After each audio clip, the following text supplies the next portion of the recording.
नमस्कार, स्वागत है आपका। मैं हूं आपके साथ शाहनवाज मिर्जा। वक्त हो चुका है मसला का। मसले में बात करेंगे आदमपुर विधानसभा निर्वाचन क्षेत्र में 3 नवंबर को होने वाले उपचुनाव के चलते सामान्य चुनाव पर्यवेक्षक एम मुकुंद कुमार ने चुनाव प्रक्रिया की समीक्षा की। चुनाव पर्यवेक्षक में कहा कि उपचुनाव को लेकर 180 पोलिंग बूथ बनाए गए हैं और सेक्टर ऑफिसर सभी पोलिंग बूथों का निरीक्षण करने के बाद रिटर्निंग अधिकारी को अपनी रिपोर्ट भी देंगे। और आपको बताएं कि चुनाव को लेकर राजनीतिक पार्टियों ने भी अपनी कमर कस ली है। किस चुनाव को लेकर क्या कुछ राजनीतिक पार्टियां बयान दे रही हैं और किस तरीके से उपचुनाव और पंचायती चुनाव को लेकर आगे की रणनीति बना रही है, इस खास रिपोर्ट से समझें।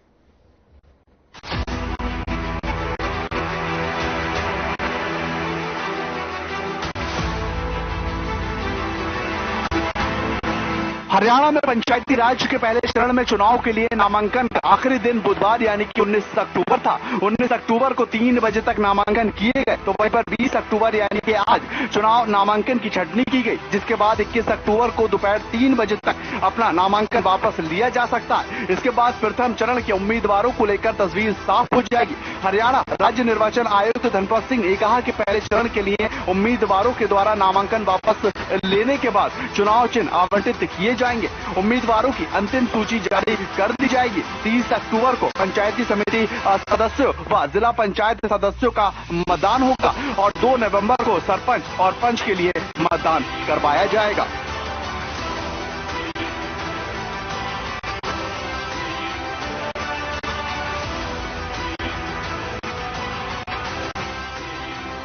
आदमपुर उपचुनाव और पंचायती चुनाव को लेकर शिक्षा मंत्री कंवरपाल गुर्जर ने कहा कि हम पूरी तरह से तैयार हैं। उन्होंने कहा कि नंबर 1 और नंबर 2 इस बार एक साथ चुनावी मैदान में उतरे हैं, जीत हमारी ही होगी। साथ ही साथ प्रदेश अध्यक्ष ओपी धनखड़ ने कहा कि चुनाव के लिए पार्टी पूरी तरह से तैयार है और धरातल के ऊपर मजबूती से कार्य कर रही है। जीत भारतीय जनता पार्टी और जेजेपी गठबंधन की होगी।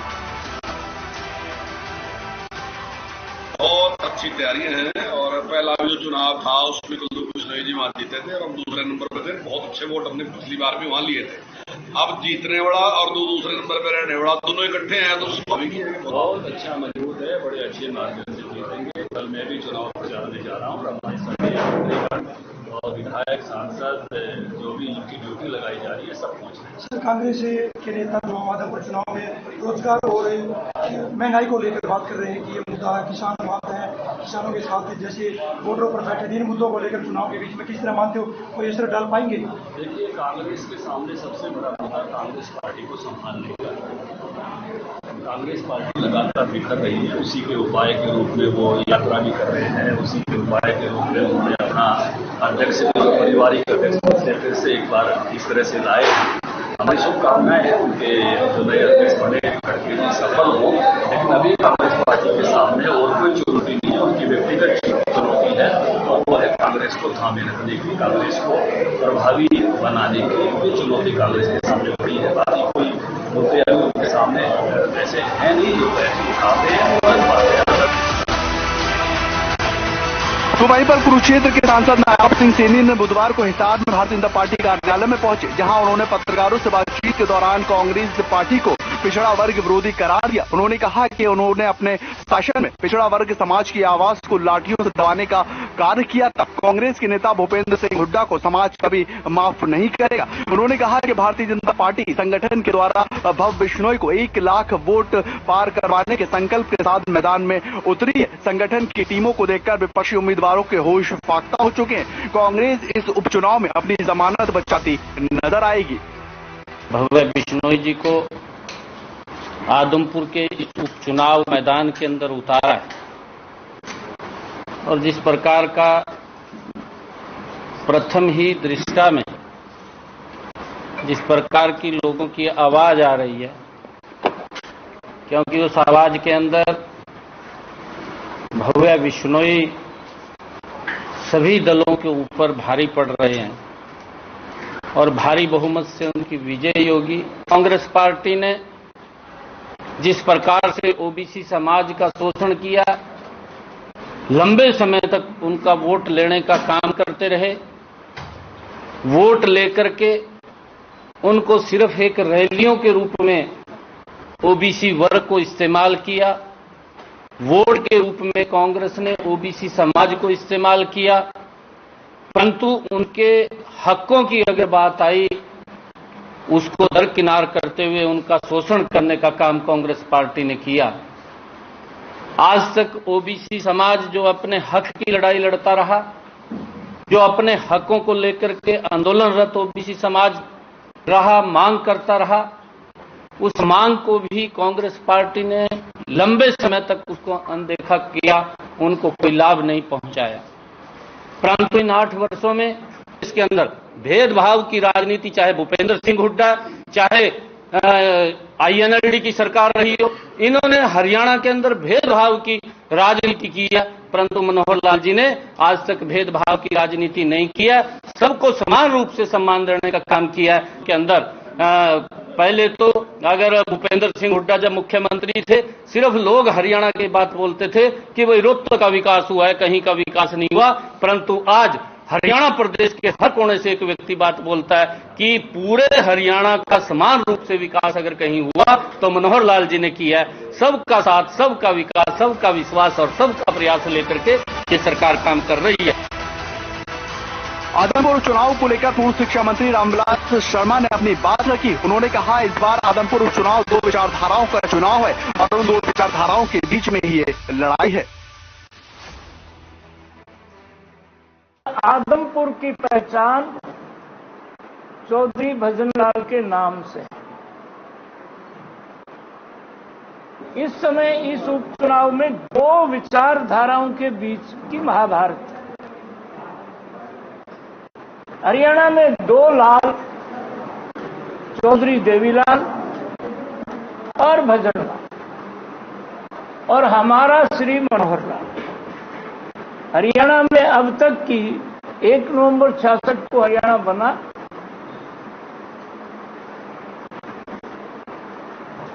आज चौधरी देवीलाल का परिवार हमारे साथ है, आज चौधरी भजनलाल का परिवार हमारे साथ है। BJP GJP, JP is common in both the parties. Only the difference is we, and we will make. ये तो बीजेपी है। चौधरी देवीलाल की जो राजनीतिक विरासत है, दुष्यंत चौटाला मनोहर लाल जी के साथ डिप्टी सीएम है, और भजनलाल जी का पोतरा हमारा उम्मीदवार है। आदमपुर उपचुनाव और पंचायती चुनाव को लेकर पार्टियां तैयार हैं। अब ये देखना होगा कि किस तरह से राजनीतिक पार्टियां जनता के बीच में जाती हैं और इस बार जनता किसको स्वीकार करती है, क्योंकि आदमपुर उपचुनाव और पंचायती चुनाव के बाद विधानसभा और लोकसभा के चुनाव हो रहे हैं। हरियाणा के लिहाज से विधानसभा का और लोकसभा का चुनाव अगर देखा जाए तो उसके लिहाज से आदमपुर उपचुनाव और पंचायती चुनाव काफी महत्वपूर्ण माने जा रहे हैं। Bureau report, political desk.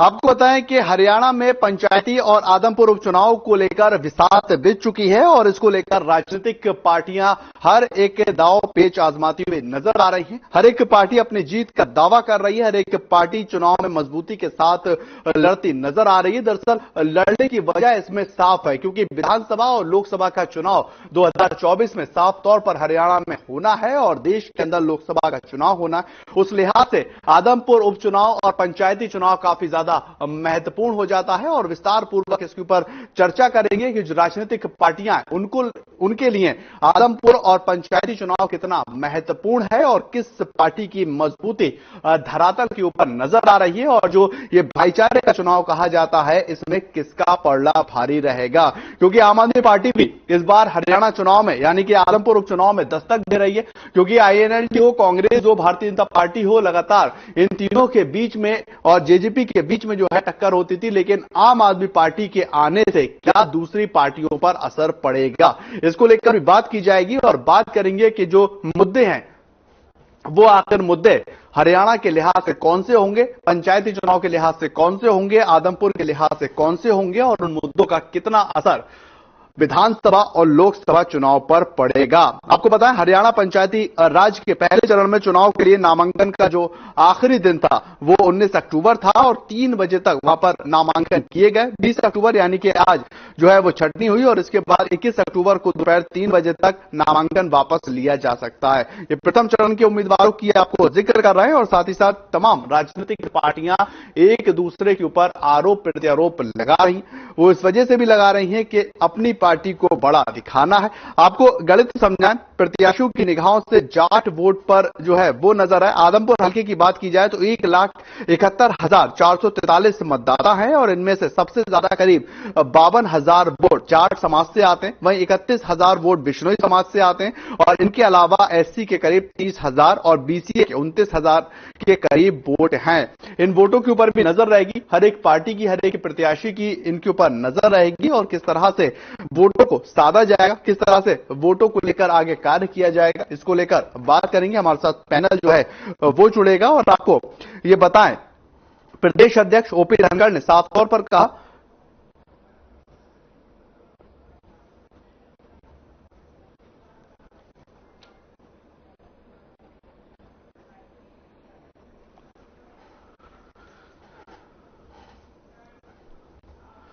तो वहीं पर आदमपुर चुनाव और पंचायती चुनाव की जो विस्तार बिछी है इसको लेकर हमारे साथ जो पैनलिस्ट हैं वो जुड़ चुके हैं और उनसे शुरुआत करते हैं कि आखिर कितना महत्वपूर्ण है ये चुनाव, क्योंकि इसके बाद सीधा लोकसभा और विधानसभा का रुख जो है वो हरियाणा करेगा। भूपेंद्र गहलावत साहब हैं, भारतीय जनता पार्टी के प्रवक्ता हैं, आप हमारे साथ जुड़ चुके हैं सर। और कांग्रेस से टीना करमवीर जी हैं, आप हमारे साथ जुड़ चुकी हैं। योगेश कौशिक जी राजनीतिक विश्लेषक हैं, आप हमारे साथ जुड़ चुके हैं। और सतीश राज देशवाल आप नेता हैं और आप भी हमारे साथ जुड़ चुके हैं। पहला सवाल मेरा टीना करमवीर आपसे करता हूं, क्योंकि नई ऊर्जा के साथ कांग्रेस पार्टी की प्रेसिडेंट जो है मल्लिकार्जुन खड़गे साहब को नियुक्त किया गया है। 26 अक्टूबर को पदभार संभालेंगे और उससे पहले ये काफी महत्वपूर्ण हो जाता है हरियाणा के लिहाज से, क्योंकि अगर हरियाणा की बात की जाए तो यहां पर आम आदमी पार्टी दस्तक दे रही है। कांग्रेस पार्टी अपने आप को कहां देख रही है और नई ऊर्जा के साथ किधर कांग्रेस पार्टी जाती नजर आ रही है? टीना जी। चुनाव हुआ, कार्यकर्ताओं के बीच एक नया उल्लास और उमंग की ऊर्जा एक बहुत ज्यादा हुई है, इससे मुझे लगता है कि अब एक बार फिर से उपचुनाव में कांग्रेस आने वाली है और हरियाणा 2024 की अगर बात करें तो भी कांग्रेस का ही वापसी होने वाली है। मैं अगर आदमपुर चुनाव के बारे में बात करूं तो मैं एक बात जाहिर कर देना चाहती हूं कि ये चुनाव इसलिए भी महत्वपूर्ण है क्योंकि इसके बाद से विधानसभा का चुनाव होने वाला है। तो जो कांग्रेस पार्टी के कार्यकर्ता हैं वो पूरी लगन और मेहनत से उस क्षेत्र में जुटे हुए हैं, क्योंकि अगर मुझे लगता है कि अगर कांग्रेस इसके ऊपर की पूरी तरीके से नजर है और जो लीडरशिप है वो चाहती है कि आदमपुर चुनाव में जिस तरीके से जेपी जी का चयन हुआ है और जेपी जी जिस तरीके से मुद्दे लगातार उठा रहे थे, और आदमपुर में आप देखेंगे जब वहां पर ना बिजली, सड़क, पानी और कितनी ऐसी व्यवस्थाएं जो उस पर शायद बहुत ज्यादा काम करने की जरूरत थी, जो सिर्फ अगर हम और पार्टी की बात करें वो सिर्फ जुमलेबाज सरकार है। भाजपा और जजपा की बात करें, लेकिन टीना जी अगर बात की जाए जो आप मुद्दे लेकर जा रही हैं, विकास के मुद्दे हो, तमाम महंगाई के मुद्दे हो, उन मुद्दों को लेकर आप हर चुनाव में जाती हुई नजर आती है, लेकिन वहां पर आपको हार का सामना देखना पड़ता है। और इस बार भारतीय जनता पार्टी साफ तौर पर कह रही है जो आदमपुर में 2017 में चुनाव हुआ था उसमें जो 2 नंबर पे थी भारतीय जनता पार्टी वो, और जो 1 नंबर पे थे यानी कि बिश्नोई परिवार, वो दोनों साथ हैं। किस तरह से लड़ती हुई नजर आएगी कांग्रेस पार्टी? भव्य बिश्नोई ने तो लोगों के साथ बहुत बड़ा दगा किया है, धोखा दिया है, तो उनका तो कोई नामो निशान ही नहीं। अब तो जनता उनको झूठ समझती है कि जिस तरीके से वो एक बहुत ही भ्रष्ट और अनैतिक इंसान कहूंगी मैं उनको, क्योंकि अब तो जिस तरीके से वोट उन्होंने कांग्रेस के नाम पर लिए थे आदमपुर में, वो वोट कांग्रेस की वजह से वो एक तरीके से जितने भी लोग हैं, चाहे आप देखिए कि कोई भी जो चयन है, चाहे इनेलो का कैंडिडेट लगाइए, चाहे आप भाजपा का कैंडिडेट लगाइए, सभी के सभी कांग्रेस की देन है। अदरवाइज इन लोगों के पास क्या खुद का कोई कैंडिडेट नहीं था। चलिए ठीक है, कहने का मतलब ये है जी। चलिए ठीक है टीना जी, आपके पास आऊंगा। हाँ ठीक है भूपेंद्र जी, अगर बात की जाए पंचायती आदमपुर उपचुनाव को लेकर, कांग्रेस पार्टी कह रही है कि आपका अपना कोई भी प्रत्याशी नहीं है। कांग्रेस पार्टी की जितने प्रत्याशी हैं वो अलग अलग पार्टियों में जा रहे हैं, अलग अलग पार्टियों के प्रत्याशी बनाए जा रहे हैं, कैसे देखते हैं सर? देखिए, जो कांग्रेस पार्टी है ये डूबती हुई एक नाव है और इस मेरी आवाज रिपीट हो गई है। ठीक है सर, उसे दुरुस्त करवाता हूं। ये डूबती डूबती हुई नाव है और डूबती हुई नाव में कोई भी बुद्धिजीवी आदमी बैठा नहीं रहता, वो उतर उतर के भागता है। और सभी स्टेटों में पिछले 6 महीने से इनके बीसियों नेता नेशनल लेवल के हों चाहे स्टेट लेवल के हों, वो पार्टी छोड़ छोड़ के जा रहे हैं। लेकिन अब तो भूपेंद्र जी जो टॉप लीडरशिप है वो बदल चुकी है। मल्लिकार्जुन खड़गे को नियुक्त कर दिया गया, प्रेसिडेंट है, राष्ट्रीय अध्यक्ष है। देखिए उनको एक बलि का बकरा मिल गया, क्योंकि सबसे बुरी पोजीशन पिछले चुनाव होते हैं क्या आपकी पार्टी में? ठीक है टीना जी, ठीक है टीना जी, उनको ठीक है, आप मेरे से छोटे हो, बीच में नहीं बोलना। टीना जी ठीक है, एक एक करके मैं चाहता हूँ आप आगे बढ़ो, आप छोटे हो, लेकिन बीच में बोलोगे तो फिर वो अच्छी बात नहीं। ठीक है भूपेंद्र जी बात रखें। देखिए मैं आपको ये बताऊं कि सबसे पिछला जो इन्होंने चुनाव लड़ा था, इनका अपोजिशन भी लीडर भी नहीं बना था। और 2024 में राहुल गांधी और सोनिया गांधी को ये पता है कि और भी बुरा हाल ही का होगा, इसलिए इसको बेचारे को बलि का बकरा बनेगा ये, और इसके ऊपर सारी बुराई फोड़ देंगे और उसके बाद ये दोबारा से इस पर कब्जा करने। लेकिन भूपेंद्र जी ये तो नाइंसाफी हुई ना। दरअसल मैं उधर जाना नहीं चाह रहा हूं, लेकिन रिएक्शन आपसे ले लेता हूं। अगर गैर गांधी परिवार का भी प्रेसिडेंट बने तब भी आरोप, ना बने तब भी आरोप। जी देखिए ये बगैर गांधी परिवार का अगर कोई इंडिपेंडेंट बनता तो अलग बात है। ये कहने को तो कहते रहे कि हमारा कोई औपचारिक या आधिकारिक वो उम्मीदवार नहीं है, लेकिन आपको पता है सारा परिवार, सारा सोनिया गांधी और राहुल गांधी और जितने इनके वो करछे थे सब खड़गे के साथ खड़े थे। और ये कैसे आपको सबको भी पता है, मेरे को बताने की जरूरत नहीं है। वो एक हमारे तो उत्तरी भारत से तो वो है नहीं, ना तो उसको हिंदी आती है, ना यहाँ के लोग उसकी भाषा। चलिए ठीक है भूपेंद्र जी, लेकिन बड़ा सवाल ये, नए प्रेसिडेंट मिलने से क्या चैलेंज भारतीय जनता पार्टी के सामने कांग्रेस खड़ी कर पाएगी? नहीं बिल्कुल नहीं। चलिए ठीक है मैं योगेश कौशिक जी के पास जा रहा हूं। छोटा रिएक्शन जो है आप सबसे ले लेते हैं, फिर चर्चा को आगे बढ़ाते हैं। राजनीतिक विश्लेषक है योगेश जी, उसके बाद सतीश जी आपके पास मैं आ रहा हूं। योगेश जी अगर बात की जाए आदमपुर चुनाव को लेकर, उपचुनाव को लेकर, पंचायती चुनाव को लेकर कैसे देख रहे हैं? किन मुद्दों के साथ जनता जाती हुई नजर आ सकती है और क्या वो मुद्दे हो सकते हैं जिसके आधार पर मत अपना इस्तेमाल जनता करेगी?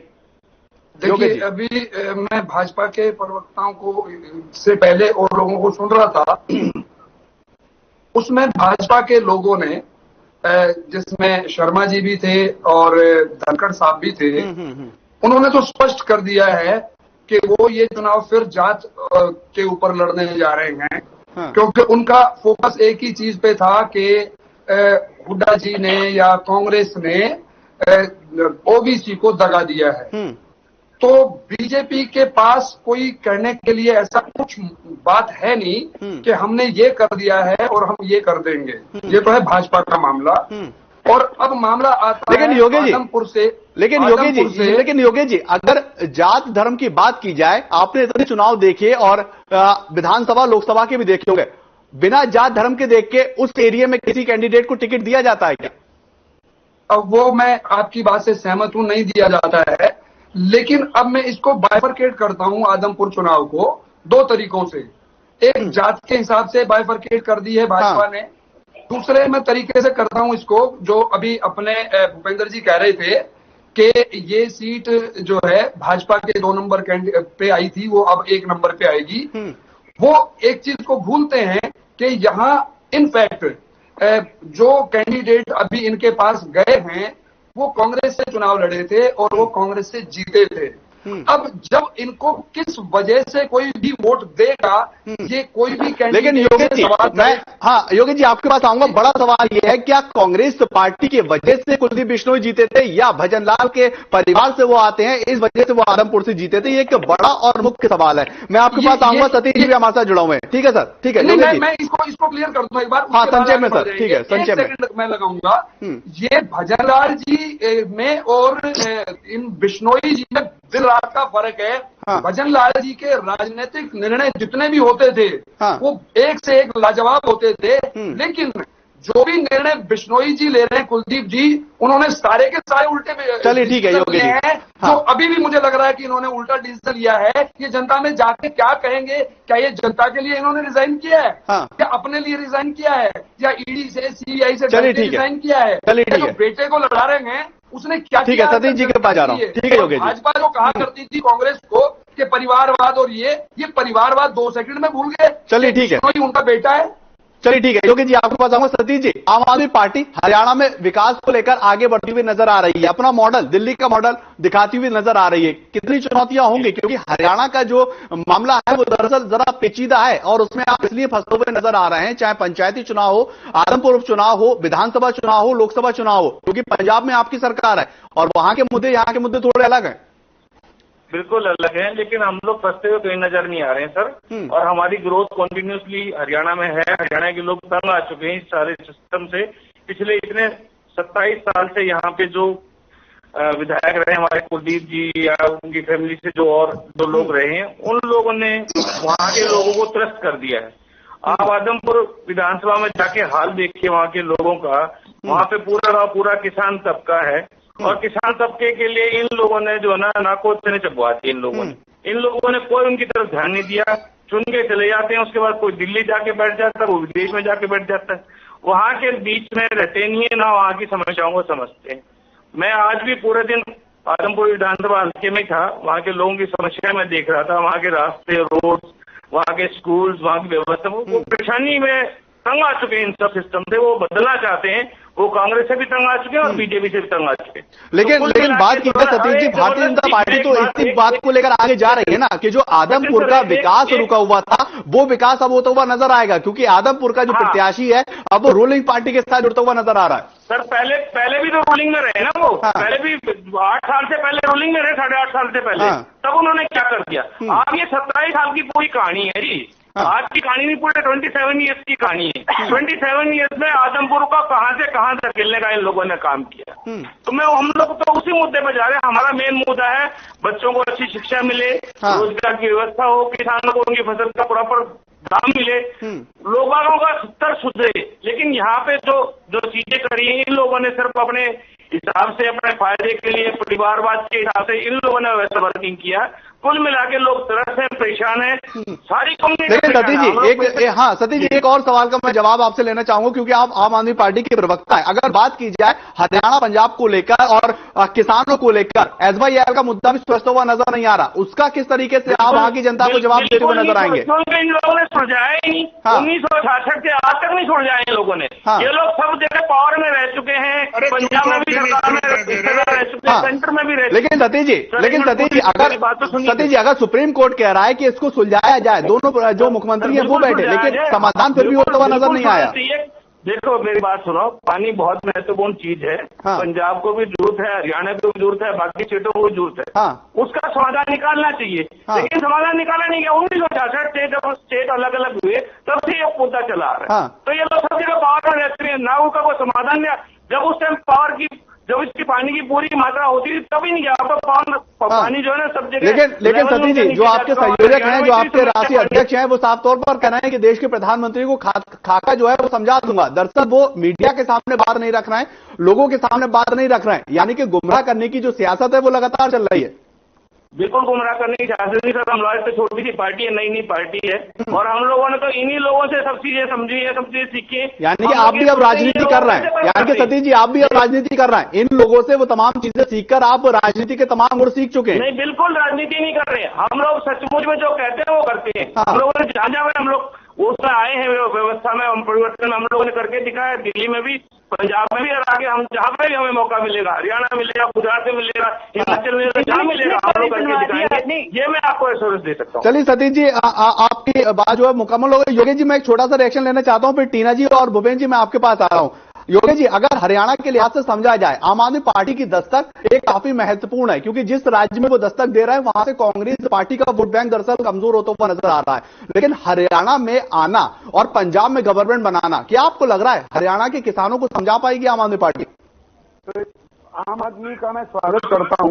किसी भी राजनीतिक दल को अधिकार है अपना विचार करने का, लेकिन मेरा सवाल ये हरियाणा की जनता का एक सवाल का जवाब जब तक ये नहीं देंगे, स्पेशली ये वोट मांगने का अधिकार नहीं रखते हैं।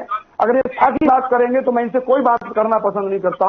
अगर है की बात और आगे क्या करेंगे की बात करते हैं तो ये असली राजनीतिक लोग होंगे। क्या ये SYL से पानी देंगे जो कि सरेआम मना कर चुके हैं, और ये हरियाणा के साथ गद्दारी है। उसके पीछे मैं बिल्कुल स्पष्ट रीजन बता देता हूं कि सरकार के फैसलों को पुरानी की बात करेंगे, कभी बातें नहीं होंगी। जब सुप्रीम कोर्ट ये कह चुकी है कि आपको पानी देना चाहिए, देना होगा, और उसके बाद उसका भी क्लियर कट फैसला है कि जितना भी पानी हो, मैं कहता हूं 4 बूंद अगर हैं, 10 बूंद है तो 10 में से 4 बूंद हमारी बनती हैं। वो 4 बूंद को ये क्यों मना कर रहे हैं, जो कि भगवंत मान जी भी सरेआम मना कर चुके हैं। तो आउटराइटली जनता, क्योंकि पानी बहुत बड़ा मुद्दा है, आउटराइटली जनता इन्हें रिजेक्ट करेगी हरियाणा के अंदर। तो ठीक है सतीश जी, यहाँ पर बैठे योगेश जी भी जो है वो आपसे पानी की मांग कर रहे हैं। ठीक है, हाँ ठीक है। इसका मतलब ये नहीं है कि ये बिना मुद्दे के ही चुनाव जीत जाएंगे। ये बताएंगे ना कि हाँ जी सबसे पहले हम आपको पानी देने जा रहे हैं। एक बात बताइए। हाँ चलिए ठीक है सतीश जी, मैं एक छोटे से ब्रेक के लिए रुकता हूं, उसके बाद इस चर्चा को आगे बढ़ाएंगे। आदमपुर उपचुनाव और पंचायती चुनाव को लेकर हर एक पार्टी किस तरह से आगे बढ़ती हुई नजर आएगी और अपने मुद्दों को जनता तक किस तरह से पहुंचाएगी। आम आदमी पार्टी हो, भारतीय जनता पार्टी, इनेलो, जेजेपी या फिर कांग्रेस, क्योंकि काफी महत्वपूर्ण आदमपुर और पंचायती चुनाव है। छोटा सा ब्रेक, जल्द हाजिर होते हैं।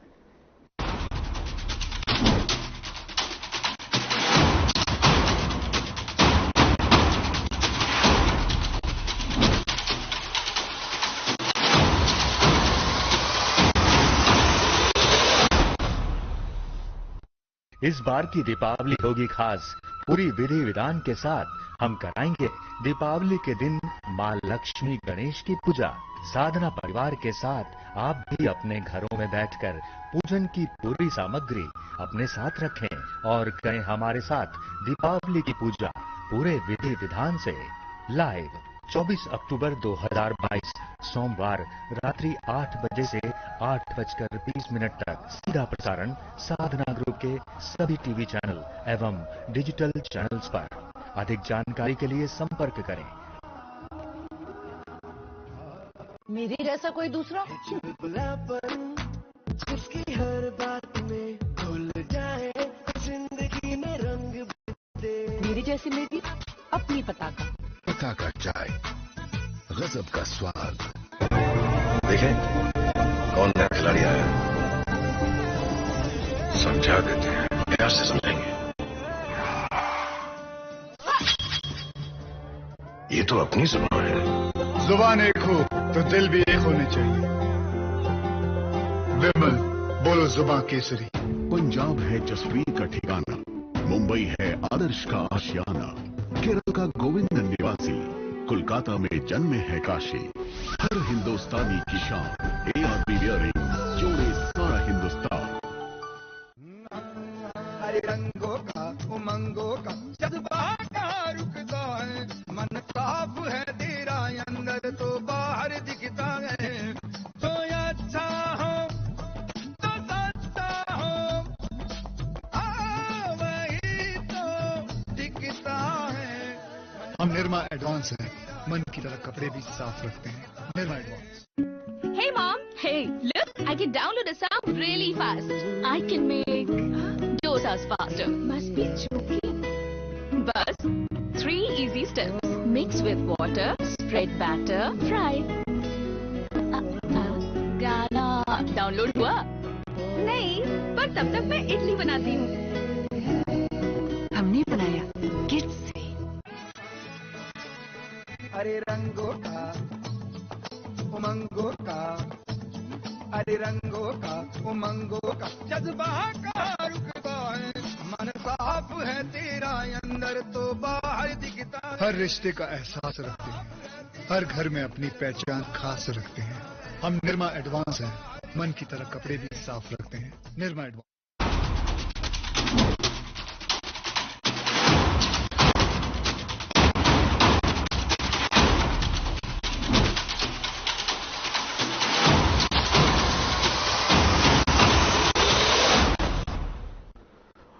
ब्रेक के बाद आपका स्वागत है। बात आज मसला में पंचायती चुनाव और आदमपुर चुनाव को लेकर कर रहे हैं, क्योंकि आदमपुर चुनाव और पंचायती चुनाव काफी ज्यादा हरियाणा के लिहाज से महत्वपूर्ण हो जा रहा है और हर एक पार्टी लगातार इस चुनाव में अपना बेहतर करती हुई नजर आ रही है। हमारे साथ जो पैनलिस्ट हैं वो लगातार हमारे साथ जुड़े हुए हैं और इस चर्चा को आगे बढ़ाते हुए मैं सीधे भूपेंद्र गहलावत साहब के पास जा रहा हूं, पार्टी प्रवक्ता है, और उसके बाद आपके पास टीना करमवीर जी आता हूं। भूपेंद्र जी, अगर बात की जाए आदमपुर उपचुनाव को लेकर और पंचायती चुनाव को लेकर, दरअसल किसानों का एक बड़ा मुद्दा है। किसानों की फसल खराब हो रही है, वो कह रहे हैं गिरदावरी करवा के मुआवजा दिया जाए। और जो मैं पढ़ रहा था उसमें आदमपुर और बालसमंद के किसान वर्ष 2020 और 21 का भी मुआवजा अभी शेष रह गया है। वो लगातार मीटिंग करना चाह रहे हैं कि हमारा जो बैलेंस है वो हमें दिया जाए। किसानों को कैसे समझाते हुए सब नजर आएंगे? देखिए, हमारी सरकार किसानों की आमदनी दुगनी करने के लिए कर संकल्प है और किसानों के लिए बहुत कल्याणकारी योजनाएं हम लोग लेके आए, चाहे कोई भरपाई योजना हो किसी फसल की और चाहे मुआवजे की बात हो। अभी भी जो बारिश की वजह से फसल खराब हुई है, हमने पोर्टल खोला था और किसानों ने उसके ऊपर अपना वो दर्ज कराया है और सभी को मुआवजा मिलेगा। अभी 2 दिन पहले ही माननीय प्रधानमंत्री ने निधि जो योजना है, किसान योजना है, उसके भी पैसे जारी किए हैं और बहुत सारी कल्याणकारी किसानों को लेके आए हैं। जब से ये आंदोलन, किसान आंदोलन हुआ, उसके बाद जितने भी जिन्स मंडी में बिकी है, सबका हमने एमएसपी से ऊपर भाव दिलाने का काम किया है। तो सरसों जैसी फसल का तो 2-2, 3-3 हजार रुपए ज्यादा क्विंटल का भी हमने भाव दिया। बाजरे की भरपाई योजना हम कर रहे हैं, जो डिफरेंस आता है उसका पैसा हम देने का काम कर रहे हैं। आज किसान कोई दुखी नहीं है। किसानों का ये तो जो बरसात की बात है, ये तो कुदरती बात है, ये तो किसी के बस की बात नहीं है। बेमौसमी बरसात हो गई और ये तो लेकिन भूपेंद्र, किसान ये भी आरोप लगा रहे हैं आपने आड़ती जो हड़ताल पर थे उनको समझाने में देरी कर दी, उससे उनकी काफी ज्यादा फसल बर्बाद हुई है। देखिए, हमने आड़तियों को भी समझाया है और आड़तियों ने अपनी हड़ताल खोल के और परचेज शुरू की और हर साल हम 1 तारीख से सरकार परचेज करती है, वो 1 तारीख से हमने समय पे परचेज किया है और कोई ऐसी दिक्कत नहीं है। ये तो कुछ लोग अपना राजनीति चमकाने के लिए गुमराह करते हैं और जाके सड़कों पे बैठ जाते हैं। जब किसान एजुकेशन हुआ था तभी कुछ ऐसे लोग थे जिनको हम आंदोलन जीवी का नाम देते हैं, वो लोग तो कहीं भी किसी समय का आंदोलन हो वहीं जाके आ रहा हूँ जी आपके पास, आ रहा हूँ तो कहीं भी जाके बैठ जाते हैं। मैं तो कईयों को जानता ही हूँ और ये राजनीति करते हैं, ये किसानों की बात नहीं करते। ये तो बोल रहे थे कि मोदी को हराओ, बीजेपी को हराओ, किसानों का इनको कोई लेना देना नहीं है और ये कहते हैं कि हमारा गैर राजनीतिक है। जरूरी साहब तो जाके खुद पंजाब में चुनाव लड़े, इनका क्या हाल हुआ? इन्होंने खुद यहाँ हरियाणा से भी शुगर मिल का इलेक्शन लड़ा था, जमानत जब्त हो गई थी। ये जो टिकैत साहब थे, इन्होंने कहा हम तो प्रधानमंत्री का बक्कल उतार देंगे, ये कर देंगे, वो कर देंगे। इन्होंने यूपी में किसानों ने हमारे को सर्टिफिकेट दिया है कि जनता सर्टिफिकेट। ठीक है, आ रहा हूँ मोदी जी ने, आ रहा हूँ टीना जी, आ रहा हूँ छोटा सा, आ रहा हूँ। देखिए टीना जी, डेमोक्रेसी में जनता सर्टिफिकेट देती है। हमें टीना जी से या कांग्रेस से आप लोगों को सर्टिफिकेट मिला था, फिर हमारे जो चुनाव हुए 5 राज्यों में, 4 राज्यों में एब्सोल्यूट मेजोरिटी आई। कांग्रेस की 403 में से 397 क्या हो जाएगा? चलिए ठीक है, क्या हो जाएगा? की बात करते हो। नहीं ठीक है टीना जी, आप नहीं ठीक है टीना जी, आपका कहना है कि चुनाव जीतने से क्या हो जाएगा, लेकिन राजनीतिक पार्टी होने के नाते चुनाव जीतना ही आप लोगों का मकसद होता है। इसके अलावा तो और राजनीतिक पार्टी चलाने का कोई महत्व नहीं है ना। लेकिन 2014 के बाद से अगर आपके ग्राफ के ऊपर नजर डाली जाए तो आपके प्राइस जो है वो राज्य कम होते हुए नजर आ रहा है। और आदमपुर चुनाव एक ऐसा चुनाव है जहां पर ये कहा जाता था कांग्रेस पार्टी का वर्चस्व है। अब वो वर्चस्व है या फिर विश्नोई परिवार, भजनलाल परिवार का वर्चस्व है, ये भी क्लियर हो जाएगा चुनाव के बाद। टीना जी, देखिए, ऐसे तो चुनाव हिटलर भी जीत जाता था, लेकिन जनता तो त्रस्त थी ना उसकी कार्यप्रणाली से। ऐसे ही 2024 में मोदी जी को भी जनता ऐसे ही उखाड़ फेंकेगी, क्योंकि अब देखिए, मैं पहले आम आदमी पार्टी के बारे में बोलना चाहती हूँ। ये यहाँ आकर कह रहे कि हम आजमपुर में ये देख रहे, ऐसा देख रहे, ये कर रहे। इन्होंने दिल्ली में शिक्षा में क्या किया है? 6 कॉलेज बता दीजिए यहाँ पर बैठे बैठे जो इन्होंने बनवाए हैं, जो कांग्रेस सरकार के बने हुए। यानी कि टीना जी, आपको भी लग रहा है कि आम आदमी पार्टी के आने से कांग्रेस पार्टी की जो दिक्कतें हैं वो बढ़ती हुई नजर आ रही है? ऐसा कुछ नहीं होने वाला है, ये बीबीआई की पार्टी है। अब मैं सेकंड भाजपा के बारे में बताना चाहती हूँ। जैसे ही उपचुनाव की घोषणा हुई, इन्होंने राम रहीम को पैरोल पर छोड़ दिया। ऐसा क्यों किया गया? ये जाहिर सी बात है कि आप वोट किस तरीके से शिफ्ट करना चाहते हैं। लेकिन अब जो है आदमपुर की जनता को भी समझ है कि ये लोग किस तरीके की, देखिए ये कितनी अपने आप में एक दुर्दशा है। लेकिन भारतीय जनता पार्टी तो टीना जी विकास के नाम पर जा रही है। वो ये कह रही है कि आदमपुर के अंदर विकास ही नहीं हुआ है। एक बार रूलिंग पार्टी के साथ कुलदीप बिश्नोई जुड़ेंगे और आदमपुर का जो उनका हक मिलना चाहिए, विकास का पहिया बढ़ना चाहिए, वो पहिया बढ़ता हुआ आदमपुर में नजर आएगा। इनका खुद का कैंडिडेट तो इनके पास है ही नहीं, ये क्या चुनाव की वो करेंगे? मेरी बात सुनिए पहले आप। एक बार मुझे ये बताइए, यहाँ बैठे हुए हैं भाजपा के प्रवक्ता, इन्होंने ऐसा क्यों किया कि जब स्कूल 40 दिन से छात्र जो है वो धरना दिए हुए थे और उसी समय इन्होंने फैसला लिया कि स्कूल बंद नहीं किया जाएगा, सरकारी स्कूल बंद किए गए हैं। आप आदमपुर पे ही हम बात कर लेते हैं कि जो सरकारी स्कूल में कौन लोग पढ़ते हैं? ग्रामीण जो क्षेत्र से जो गरीब तबका है वो पढ़ता है। सरकारी स्कूल आप बंद कर रहे हैं और उस पर आप ये लेकिन टीना जी, ये सारे मुद्दे हैं, मैं आपकी बात मानता हूँ। स्कूल हो, बेरोजगारी हो, महंगाई हो, किसान हो, पराली हो, ये तमाम मुद्दे होते हैं। लेकिन मेरा सीधा सा सवाल और छोटा सा सवाल टीना जी ये है, टीना जी मेरा एक सीधा सा और छोटा सा सवाल, टीना जी मेरा एक सीधा और छोटा सा सवाल, ये तमाम मुद्दे जो आप गिनवाती हैं टीवी स्क्रीन पर बैठ के, ये मुद्दे जनता तक क्यों नहीं पहुंच पाते? जनता आपको बार बार क्यों नकार रही है? निकाय चुनाव कहीं तो उठा के देखो, पंचायती चुनाव और विधानसभा के चुनाव, कांग्रेस की पार्टी वो तमाम मुद्दे नहीं पहुंचा पाती है जनता तक। उपचुनाव में हार हुई थी कि नहीं, 2024 में सबको पता चल जाएगा कि 8 साल में तो कुछ किया नहीं, ये 8 साल में कुछ किया नहीं, 2 साल बाद वैसे ही सबको पता चल जाएगा कि कौन आने वाला है आगे आने वाले समय में। पर मैं एक बात कहने वाली हूँ, ये यहाँ पे कि किसानों की बहुत पैसे बन रहे थे कि ऐसा हुआ, ऐसा किया। एक बार बताइए, कितनी भाजपा किसान विरोधी पार्टी है? आप देखिए, जब किसानों की मौत हुई जब ये कुछ नहीं बोले, बाद में मोदी जी आगे माफी मांगे कि नहीं? इन लोगों ने क्या किया? तब तो ये पहले तो ये नीतियों की वाहवाही करेंगे और जैसे ही इनको पता चलेगा कि नहीं ऐसा हो गया है, तो लोग जो है सड़कों पर, किसान सड़कों पर आ गए हैं। आप ग्रामीण क्षेत्रों में जाकर देखिए, उनकी जो फसलों की है वो कटाई जो है वो घरों में पड़ी हुई है। इस ठीक से मुआवजा नहीं देते हैं, एमएसपी नहीं देते और फिर यहाँ आकर बहुत ज्यादा कैसी बनते हैं। तो ना ये युवाओं के कैसी है, क्योंकि हरियाणा तो बेरोजगारी में नंबर 1 है, भ्रष्टाचार में नंबर 1 है। आप देश के किसी कोने में जाइए और आप कहिए आप हरियाणा से हैं, आपकी पहचान कैसे होगी? अच्छा वहां ठीक है के पास आऊंगा, ठीक है। योगेश जी के पास मैं जा रहा हूँ, फिर सतीश जी मैं आपके पास आता हूँ। योगेश कौशिक साहब, राजनीति के हिसाब से देखा जाए, जो कांग्रेस पार्टी हर चुनाव मुद्दे के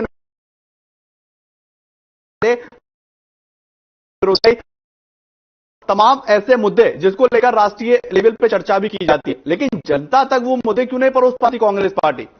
मैं आपको ना, अब हरियाणा में है तो हम हरियाणा की पहले बात कर लेते हैं। ये भाजपा वाले जो बड़े शो के कह रहे हैं कि हम जीते, चाहे वाकई जीते, 40 सीटें जीते और उनके साथ 10 सीट जीते आए थे, तो ये कह के आए थे कि अगर हम आ गए तो बीजेपी को हम जमुना पार छोड़ के आएंगे। और वो जमुना पार छोड़ने वाले आज इनकी गोद में आके बैठ गए। क्यों बैठे होंगे इसका बिल्कुल स्पष्ट और सीधी बात। लेकिन योगेश जी इस तरह की सियासत तो पूरे हिंदुस्तान में होती हुई नजर आती है। अगर इस तरह का आप एग्जाम्पल लेंगे तो इससे पहले महाराष्ट्र में का भी जिक्र करना पड़ेगा। ये तो राजनीतिक पार्टियों का अपनी समझ रहती है ना, उसके बाद चुनाव में जाओगे जनता की एक्सेप्ट करेगी वो अलग बात है। लेकिन मैं पूरी बात सुन लीजिए जी। अंदर भाजपा ने अपने दम पे कहां सरकार आप चेक कराइए और कहां से लोगों को खरीद के सरकारें गिरा के अपनी सरकारें बनाइए। ये देखिए, मोदी और अमित शाह जी जीत नहीं रहे हैं, वो खरीद रहे हैं लोगों को, वो डरा रहे हैं लोगों को। तो कायरों की और बिकाऊओं की सरकार भाजपा बनती जा रही है हर जगह। और हरियाणा के अंदर जो भी इन्होंने किया है जनता माफ नहीं करेगी, मेरा बिल्कुल स्पष्ट। और अब तीसरा आदमपुर की मैं बात बता देता हूँ आपको। आदमपुर में भाजपा को कुछ नहीं मिलेगा। आपसे रिएक्शन योगेश जी संचय में रखिए। वो तो भजनलाल परिवार जीतेगा और हारेंगे तो कुलदीप बिश्नोई का कैरियर खत्म है। आप देख लीजिएगा, भाजपा को ना कुछ मिलेगा ना कुछ ये कुछ। ठीक है योगेश जी, भूपेंद्र जी छोटा सा रिएक्शन। सतीश जी मैं आपके पास आ रहा हूँ। भूपेंद्र जी छोटा सा रिएक्शन। क्या वो मुझे जवाब दे सकते हैं? योगेश साहब, कुलदीप बिश्नोई ने देश और किस देश चलिए ठीक है योगेश जी आपकी बात आ गई। भूपेंद्र जी थोड़ा सा रिएक्शन सतीश जी के पास आ रहा हूँ। परिवार वहाँ राज कर रहा है और अगर आज ये कहते हैं कि वहाँ कुछ नहीं हुआ तो गलत बिश्नोई परिवार पे है। योगेश जी आप ठीक है योगेश जी, इनेलो पे किसी पे नहीं है। योगेश जी ठीक है आपकी बात आ गई, आपकी बात आ गई। भूपेंद्र जी रिएक्शन दीजिए। सतीश जी फिर मैं आपके पास आ रहा हूँ। आपने तो इन्होंने विश्लेषक का नाम दिया है, लेकिन मुझे तो ये पता लग रहा है इनकी बातों से ये किसी पार्टी के एजेंट हैं। इन्होंने अभी मुझे बताइए मैंने झूठ क्या बोला है? सिर्फ ये बताइए, आप सुनिए, आप गलत बोल रहे हैं। जो बोला है उसमें क्या झूठ है ये बताइए। ठीक है एक एक करके करते हैं। ठीक है आपने लोगों को खरीदा है, शिंदे का आपने क्या हाल किया है? योगेश जी बताओ, जवाब दो जनता को। जेजेपी कहाँ से आपकी बगल में बैठी बताइए, हरियाणा की जनता को तो जवाब दो। ठीक है योगेश जी आपकी बात आ गई है और उसका एग्जाम्पल मैंने दे ही दिया है। राजनीतिक पार्टियों की हमेशा मंशा रहती है गवर्नमेंट बनाने की। ठीक है योगेश जी राजनीतिक पार्टियां अगर चुनाव में उतरी हैं, अगर वो लड़ी हैं तो उनकी मंशा है कि गवर्नमेंट का हिस्सा बने। चाहे आप उदाहरण उठा के देखें, महाराष्ट्र को उठाकर कर देखें, आम आदमी पार्टी अगर लड़ रही है तो गवर्नमेंट बनाने के लिए लड़ रही है। भूपेंद्र जी जवाब दीजिए। देखिए इन्होंने ये कहा कि भारतीय जनता पार्टी कहीं भी सरकार बना के इन्होंने अपने बूथे पर बनाई हो तो बता दें। अभी 5 राज्यों में चुनाव हुए हैं, 4 में हमने अपने बूथे पर सरकार बनाई है कि नहीं बनाई?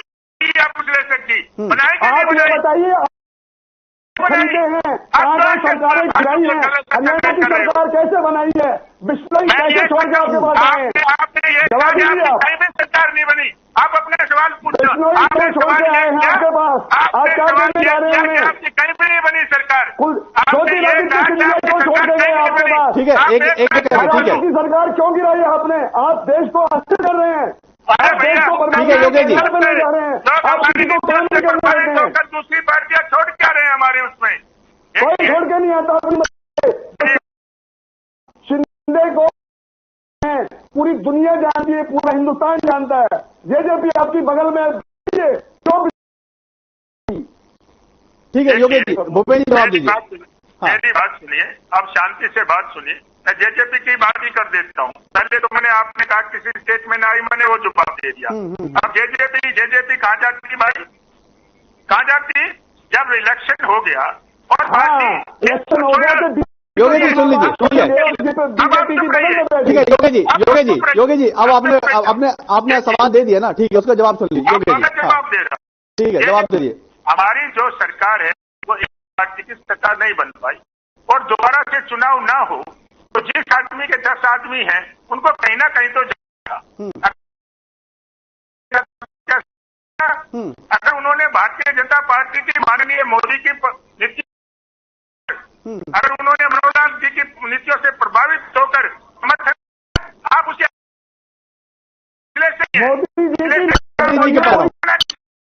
ठीक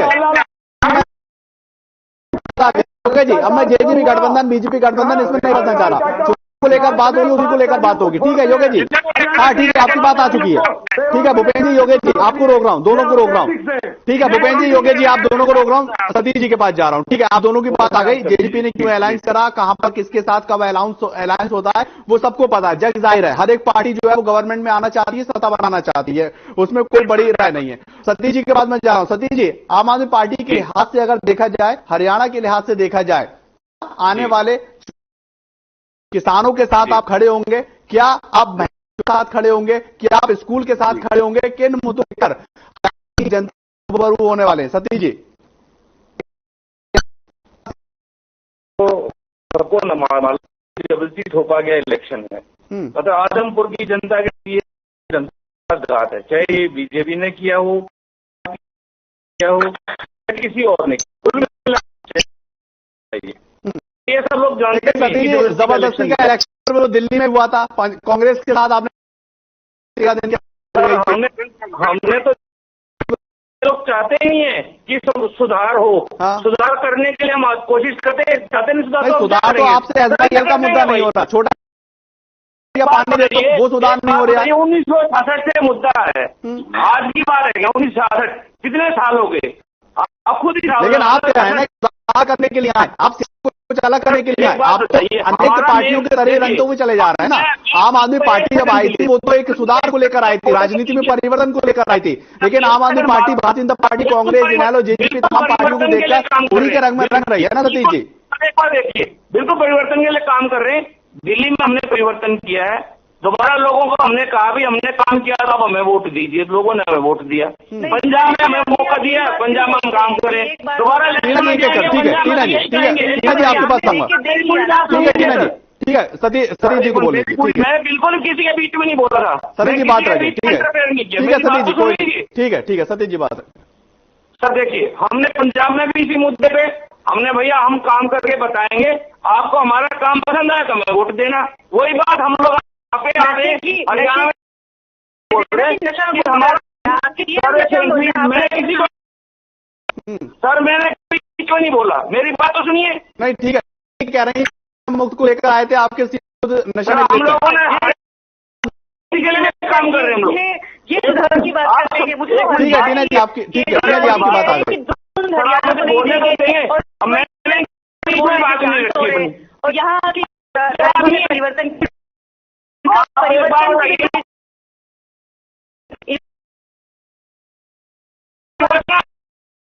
ठीक है टीना जी ठीक है, आराम से टीना जी, ठीक है आपकी बात आ गई टीना जी, ठीक है सतीश जी को बोलने दीजिए। और कांग्रेस पार्टी को भी चिंता आम आदमी पार्टी से ही है दरअसल, क्योंकि जिस राज्य में वो जा रही है आपका जनाधार कमजोर हो रहा है।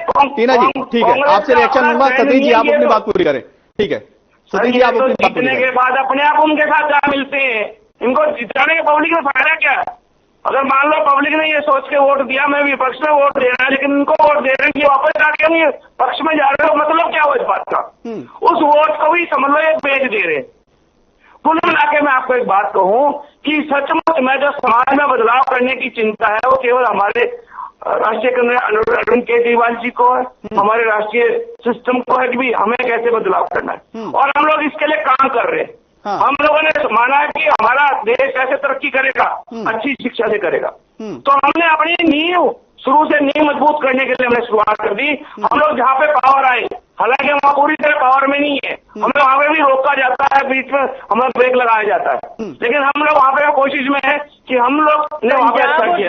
और ये में हम लोग, मैं आपको बताऊंगा दोबारा मैं आपके रेट में जब भी आऊंगा सर, मेरी पूरी बात तो सुन लीजिए सर, किसी भी बच्चे मेरी पूरी बात तो सुनिए, हो जाइए आप मेरी पूरी केजरीवाल मेरी पूरी बात तो सुनिए, आप मेरी पूरी ऐसा क्यों? आप मेरी पूरी बात, मैंने किसी की भी बात में बीच में इंटरफेयर नहीं किया। ठीक है संक्षेप में सतीश जी, ठीक है फिर मैं भूपेंद्र के पास जा रहा हूँ, टीना जी फिर मैं आपके पास आऊंगा। ठीक है सतीश जी, कर्ज में डूबा हुआ है सर, हरियाणा का बजट कर्ज, सर मैं आलमपुर के ऊपर आ रहा, मेरी बात तो पूरी होने दो सर, हरियाणा को बख्श दीजिए। ठीक है टीना जी, ठीक है, लेकिन टीना जी अगर बजट की बात करेंगी तो दिल्ली का बजट हमेशा से बेहतर रहा है जब से अरविंद केजरीवाल ने सरकार चलाई है।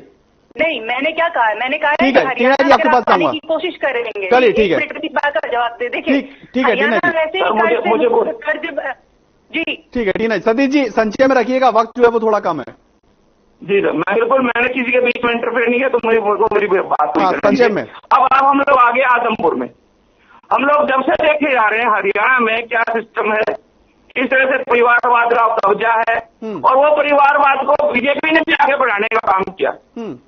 हमारे माननीय मोदी जी कहते हैं कि हम परिवारवाद के विरोध में काम करते हैं, हमारी बीजेपी परिवार, लेकिन वही काम हुआ यहाँ पे भी।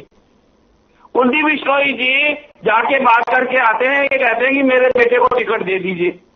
चलिए ठीक है, पार्टी में आने को तैयार हूँ, मेरी ये समस्या है, इन समस्याओं का समाधान कर दीजिए। चलिए ठीक है, भूपेंद्र जी का जवाब दीजिए। लगातार जो विपक्ष है वो इस बात को लेकर आरोप लगा रहा है कि जो कुलदीप बिश्नोई आपकी पार्टी में आए हैं दरअसल वो समझौते के तहत आए हैं, क्योंकि उनके बेटे को टिकट चाहिए था और आपकी पार्टी को कुलदीप बिश्नोई चाहिए थे। देखिए, जो मेरे साथी आरोप लगा रहे हैं बने बनाए थे, विलय हुआ कांग्रेस, तो राहुल गांधी ने और सोनिया गांधी वो ज्वाइन कराया था। ठीक है टीना जी आपको पूरा टाइम, ठीक है टीना जी, ठीक है टीना जी मैं आपको पूरा वक्त दे दूंगा, फिर आप ठीक है, ठीक है, आपको पूरा वक्त दे दूंगा, फिर आप अपनी पूरी बात रख लीजिएगा, वक्त जाया होगा। आपकी बात आ गई टीना जी, टीना जी आपको पूरा वक्त दे दूंगा। भूपेंद्र जी आप अपनी बात पूरी करिए, भूपेंद्र जी आप अपनी बात रखिए। ठीक है टीना जी, करके ठीक है टीना जी आपको वक्त दूंगा, भूपेंद्र जी बात रखें। और एक भूपेंद्र हुड्डा ने उसको चैलेंज किया था कि आप अपना इस्तीफा देकर जाओ, तो उन्होंने अपना इस्तीफा देकर वो चैलेंज स्वीकार कर लिया। तो ये कहता हूं कि कांग्रेस ने अपनी नीति जो प्रचार करने की नीति है, इसने 2 इंचार्ज बनाए हैं, उदय भानवी और दीपेंद्र हुड्डा भी, और जो इनका स्टार प्रचारक है वो भी बुरी तरह से हारा हुआ है, जिसकी जमानत जब्त हो गई। और ये कहते हैं कि कांग्रेस का गढ़, अगर कांग्रेस का गढ़ रहा तो 6 सीटें थी स्टार की, 5 में कांग्रेस हार गई, सिर्फ और सिर्फ कुलदीप बिश्नोई जीता। और जब कुलदीप बिश्नोई के अलावा, इस परिवार के अलावा, जब कांग्रेस के अलावा कोई नंबर पर कांग्रेस का आदमी थे और जमानत जब्त हुई, 1970 की बात ले लो, चाहे हजका बड़ी के बजलाल का बाई इलेक्शन ले लो, चाहे कुलदीप के बाई इलेक्शन ले लो, हमें कांग्रेस तीसरे और चौथे नंबर पर ही सभी में जमानत जब्त हुई। और वहाँ यही हाल होगा आजमपुर में, ठीक है भूपेंद्र जी आपकी बात आ गई, का हुआ था। ठीक है सर। टीना जी जवाब दीजिए। भूपेंद्र जी और भारतीय जनता पार्टी साफ तौर पर कह रहे हैं कि आप सिर्फ अपनी जमानतों को बचाने के लिए इस मैदान में उतरे हैं, जीतना बहुत दूर की बात है। नहीं, ये सिर्फ हवाई के लिए बनाते रहे। जिस तरीके से ये पहले उपचुनाव भी तो हारे हुए हैं, ये यहाँ आकर बोल रहे हैं, इनके यहाँ ऐसा होता है भाजपा में कि ये क्या करते हैं, ईडी लगा देते हैं लोगों के पीछे। जो लीडर होते हैं वो इनके साथ नहीं शामिल होते हैं, और जो डरे हुए लोग हैं, जो भ्रष्टाचार लोग, जैसे कुलदीप बिश्नोई जी, धूर्त व्यक्ति, उन्होंने क्या किया, ऐसे ही इनके साथ शामिल हुए। इसी अगर वो लीडर होते तो वो क्यों जाते? अब हम आदमपुर की जनता उन पे कैसे भरोसा करे? मैं हर चैनल पे कहती हूँ, अगर सोनाली फोगाट जिंदा होती, देखिए सीबीआई इंक्वायरी नहीं कर रही उनकी, ये लोग इसी तरीके से लेकिन वो तो जांच का विषय है टीना जी। ठीक है, अपनी बात पूरी करेंगे। हरियाणा की जनता जो है इस तरीके की राजनीति बिल्कुल पसंद नहीं करेगी। 8 साल उन्होंने देख लिया है कि किस तरीके की राजनीति कर रहे हैं ये। हाँ ठीक है टीना जी, ठीक है, बहुत बहुत शुक्रिया। Yogesh Kaushik ji last 30 second final comment. देखिए मेरा कहना फिर से ही वही है कि इसमें जो लॉस होगा ना वो कुलदीप बिश्नोई का पर्सनल होगा, और अगर वो हार जाते हैं तो वो उनका जिंदगी भर का कैरियर खत्म है। बीजेपी अगर ये सीट जीत भी लेती है तो उनको कुछ मिलने वाला नहीं यहाँ से, और इसके अलावा वो शुरू कर रही है तो वो कुछ ना कुछ तो करेगी ही करेगी। लेकिन अगर कांग्रेस जीत जाती है तो ये मान के चलिए कि अगला इलेक्शन कांग्रेस का है। बीजेपी के लोग खुश होकर कह रहे हैं, दूसरों पे इल्जाम लगा रहे हैं, इनके सारे के सारे। ठीक है योगेश जी, ठीक है, वक्त कम है मेरे पास। ठीक है Satish ji last 30 second. Sir मैं एक बात कहना चाहता हूं, आपका कैंडिडेट कलाया से यहाँ पे आके 2009 में इलेक्शन लड़ा, 2009 में इलेक्शन लड़के वो वहां से हार गया, फिर वापस चला गया, कलाया से लाके यहाँ पे बिठा। अरे भाई आपके पास तो कैंडिडेट हो, आदमपुर का हो, आदमपुर के बीच में रहता हो। चलिए ठीक है, ठीक है सतीश जी, योगेश कौशिक जी, भूपेंद्र गहलावत जी और टीना करमवीर जी, आप लोग हमारे साथ जुड़े और पंचायती चुनाव और आदमपुर उपचुनाव अपनी बात रखी। दरअसल दोनों चुनाव काफी ज्यादा महत्वपूर्ण है क्योंकि जनता का मिजाज भी यहां से तय होता हुआ नजर आएगा और इसके बाद सीधा 2024 में विधानसभा और लोकसभा का चुनाव है। फिलहाल के लिए इतना ही, नमस्कार।